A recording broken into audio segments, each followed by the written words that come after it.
Et bonjour YouTube, j'espère que vous allez bien. On est ensemble pour une nouvelle vidéo. Je sais que pendant quelques jours, il n'y a pas eu de vidéo. On a commenté YCS d'Anaheim ce week-end pendant un peu plus de 23 heures en 2 jours. Donc je vous avoue que j'ai mis un peu de côté tout cela. Pour ceux qui étaient là, j'espère que vous avez passé un bon moment. J'espère que c'était sympa. J'ai essayé au mieux de vous faire vivre tout cela. Et on a eu une petite surprise de la part de Konami puisqu'ils ont décidé d'annoncer la banlist pendant l'événement. Donc juste à la fin, avec une mise en scène très sympa, avec une mallette permettant d'annoncer tout cela. Et donc du coup, je me suis dit qu'on allait faire une petite vidéo quand même pour revenir dessus. J'imagine qu'il y a plein de créateurs qui ont fait des vidéos. J'ai pas forcément vu ces vidéos, donc je sais pas trop quel est l'avis l'avis de la plupart des gens. Moi, je suis extrêmement positif sur cette banlist. J'ai trouvé que ce week-end, le format était excellent. Et du coup, je vais vous donner mon avis. Avant, évidemment, de passer au vif du sujet, je vous invite à vous abonner en cliquant sur le petit bouton, mettre le pouce bleu, un petit commentaire pour me dire ce que vous en pensez, parce que c'est vrai que mon avis ne reflète pas forcément le vôtre, et c'est toujours assez intéressant de voir un peu ce que vous en pensez en tant que joueur. Donc on est parti avec cette banlist, donc qui est effective à partir d'aujourd'hui. Donc on a pas mal de cartes qui ont été totalement délimitées, à commencer par les 4 Dragon Ruler, donc Blaster, Redox, Tempest et Tidal. Alors évidemment dans le Yu-Gi-Oh d'aujourd'hui c'est assez anecdotique de voir ces cartes tout simplement délimitées.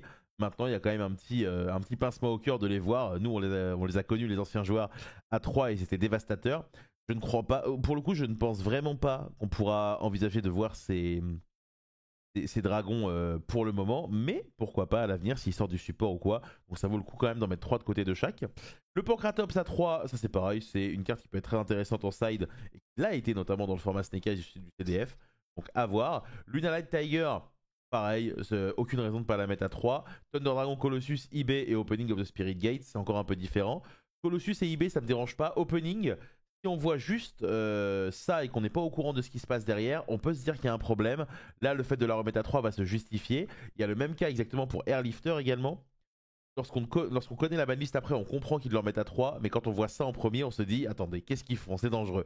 Mais globalement, vous allez vite comprendre pourquoi ces cartes sont revenues à 3. Le fait que Airlifter revienne à 3 est intéressant potentiellement pour revoir un peu de Rescue Ace, mais comparé à Ryzil et Malice, ça me paraît quand même relativement faible, donc plutôt anecdotique tout ce qu'on a ici.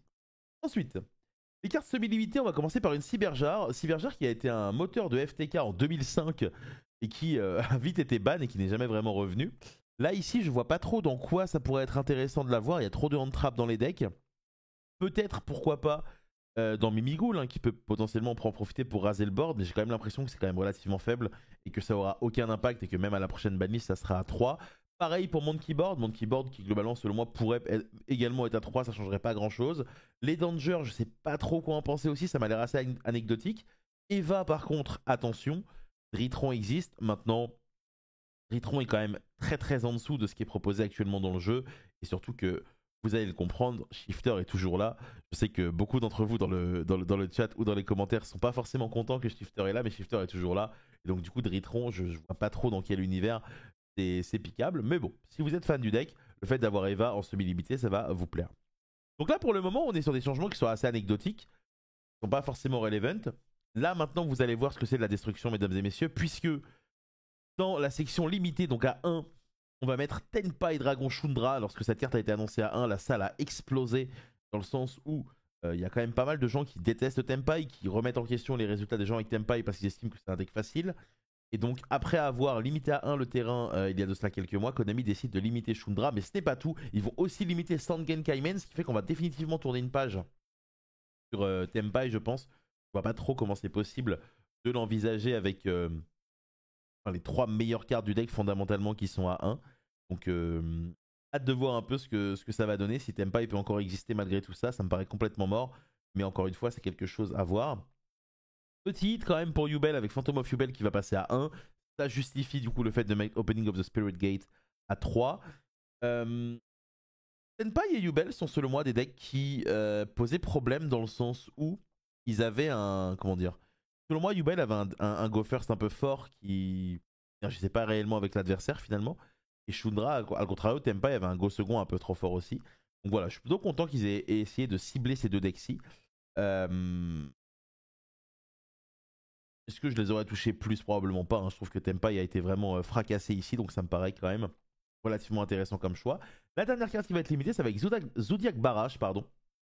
C'est une carte que moi je n'ai pas connue. Et je sais qu'il y a énormément de joueurs qui ont joué ce format et qui savent que c'est une carte dangereuse. Cependant, de ce que j'ai compris, c'est une carte qui serait intéressante uniquement si Dridan revenait également. Pas vraiment le cas. Donc du coup, à partir de là, Barrage ne devrait pas avoir d'impact. Cependant, n'hésitez pas à en récupérer une, au moins pour l'avoir de côté, au cas où on sait jamais ce qui peut se passer dans le jeu. C'est toujours un peu comme ça que ça marche. Ensuite, on passe aux cartes interdites. Et là, c'est très intéressant. Donc Gimmick Puppet et Jogen qui vont sauter. Deux monstres qui ont pour but d'empêcher l'adversaire de jouer en arrêtant les invocations spéciales. Énormément de gens se sont plaints en mode pourquoi les bannir maintenant et pas avant quand Branded était joué. Moi, mon interprétation à cela, c'est que déjà de 1, il y a une volonté d'enlever les cartes un peu toxiques, qui est pour le coup positif de la part de Konami, donc j'aime beaucoup cela. Et peut-être qu'il y a des cartes design qui permettraient dans le futur de profiter de ces cartes-là et donc les enlever maintenant. Ça peut être préventif. Pour le coup, je n'ai absolument aucune information, mais c'est comme ça que je l'interprète personnellement. Et globalement, mettre des enlever les cartes qui provoquent des non-games, c'est toujours relativement sympa. Donc c'est un pas vers l'avant encore une fois pour Konami. Alors évidemment, on espère qu'un jour ils toucheront des cartes comme TTT, comme Crash Out, comme Dimensional Barrière, des cartes qui empêchent de jouer au jeu à deux quoi. Mais voilà, on verra un peu ce que ça donnera. Et le dernier hit, c'est celui qui est le plus important et le plus intéressant, c'est Original Sinful Spoil Snake Eyes, qui justifie du coup le retour à 3 de Airlifter. C'est le coup de pied de trop pour Snake Eyes, je pense. Cette carte qui faisait le pont entre notamment les Snake Eyes et les Fire King, les Snake Eyes et les Rescue Ace, qui était vraiment un extendeur de choix. C'est le dernier coup de pied à la base Diable Star. Alors évidemment, Diable Star peut encore être utilisé pour mettre la tromperie du butin du péché. Et j'ai quand même l'impression que là, ça va faire beaucoup. Et ça va être compliqué pour Snake Eyes. Donc cette banlist, selon moi, de fin d'année, c'est vraiment une réussite. Dans le sens où j'ai trouvé que les méta étaient plutôt... Enfin, la méta entre la dernière banlist et celle-ci était vraiment très agréable parce qu'elle changeait à chaque fois. La seule méta que j'ai pas trop aimé, c'est celle de l'YCS Lille avec les Yubel. Mais bon, Yubel n'avait pas eu son moment de gloire. Il a pris les Worlds plus là, donc c'est ok. Personnellement, j'aime bien le fait qu'il fasse une banlist qui détruise pas certains decks en particulier qui sont nouveaux, même si potentiellement ils sont forts. Parce que j'ai trouvé que l'état du jeu était relativement sain et très agréable à regarder ce week-end. Et donc à partir de là, il n'y avait pas besoin de faire trop de hits non plus. Et c'est pour ça que pour moi, cette banlist est une franche réussite. On enlève des trucs toxiques. On relâche des cartes qui normalement n'auront pas d'impact. Et si elles en ont, on peut se permettre de les retoucher derrière. On remet un coup de pied à Snake Eyes et on tourne la page avec certains archétypes de l'année, notamment Tempai.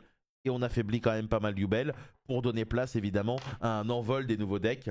Je pense évidemment au deck avec une Bastian Smith, au deck Ryzil et au deck Malice. J'aime vraiment beaucoup la tournure des choses, j'adore ce qu'ils ont fait. Ça me paraît vraiment être le truc sympa. Évidemment, il y a des cartes peut-être qu'il manque. Pour certains, je sais que beaucoup de gens auraient aimé voir les Kashtira partir parce qu'ils en ont un peu marre. Moi, je trouve que c'est des cartes un peu comme Shifter qui peuvent être arbitres de la méta et justement faire bouger les choses en faisant des va-et-vient dans les decks en fonction de ce que jouent les gens. Pour moi, c'est des très très bonnes cartes. Et du coup, je vais noter cette banlist sur 10, je leur mettrais vraiment un bon 9 parce que du coup, ils ont capté qu'il fallait pas tout toucher. Ils ont capté quand même qu'il fallait toucher les decks qui, entre guillemets, sont de l'année d'avant de façon à bien tourner la page et laisser un terrain pour les nouveaux decks. Donc pour moi, cette banlist est une franche réussite. Je suis extrêmement heureux de la manière dont ils ont abordé cela. Super heureux aussi de la manière dont ils ont annoncé cela parce que c'était trop bien de vivre ça en direct avec tout le monde, avec l'event et voir les joueurs sur place qui sont très heureux. Et donc voilà. Donc dites-moi ce que vous en pensez. Moi, pour le coup, pour moi, c'est la meilleure banlist de cette année. Sans aucun débat. Parce que la banlist où ils ont enlevé Apo et tout, bon, on s'attendait vraiment à ce qu'ils détruisent Sneka. Ils l'ont pas vraiment détruit tant que ça. Là, la méta aujourd'hui, elle est saine. Et ce qu'ils ont fait, ça me paraît vraiment extrêmement cool. Sur ce, moi, je vous souhaite à tous une très très bonne journée. Demain, je vous fais une vidéo pour vous annoncer mon event samedi là qui arrive 14 décembre. Je fais un gros event en plateau à Paris avec quasiment les meilleurs joueurs français, quasiment tous. Donc ça va être vraiment exceptionnel. Ça sera sur Twitch, sur ma chaîne. Je vous donne tous les détails demain sur YouTube. Passez une bonne soirée. Des bisous. Au revoir.